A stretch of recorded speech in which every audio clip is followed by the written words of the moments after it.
James, you mentioned that this sort of thing does just harden the die-hard Trump supporters in terms of fundraising. We know that every time that Donald Trump's in the headlines for extra charges, his fundraising seems to go through the roof. But it doesn't do anything, does it, in terms of those swinging voters, that middle group of American voters who he would need if he wanted to become president again. All the mail out of the Biden administration seems to be suggesting that Biden would be thrilled to face off against Donald Trump again, that they're pretty convinced that if he is the candidate, then the Democrats will be returned.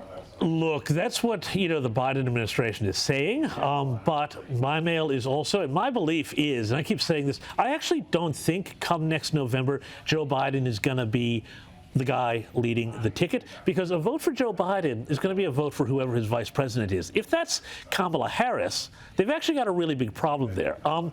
But the other thing, we talk about these swing voters, and it's about picking up, those voters who are in the middle. And, but if Joe Biden is there, they're going to look at the prospect of 4 more years of Joe, an economy that headlines say it's doing all right, but, the ordinary experience for an awful lot of voters is very negative.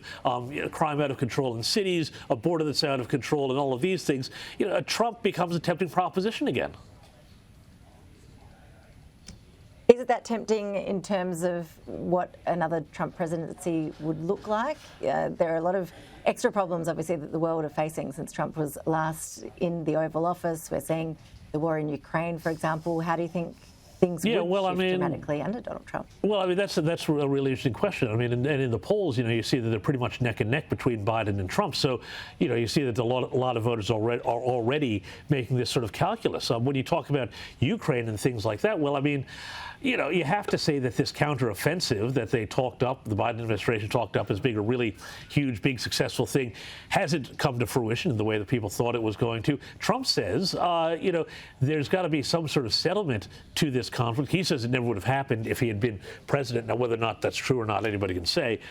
But he'll want to settle that rather than keep it dragging on. So I think also when you see something like the spectacle of these horrible wildfires in Hawaii and the Biden administration. Well, Joe Biden earlier today was asked again from his Rehoboth Beach, Delaware holiday. He said, "Do you have any comment on it?" I said, "No comment."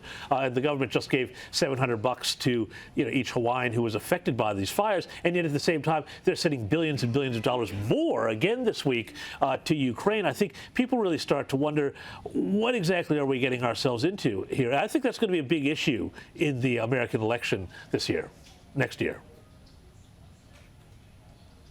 Okay, we're going to be watching developments here very closely. We understand that the full indictment will be released in the coming hours. James Morrow, appreciate your analysis. Thanks so much. Anytime.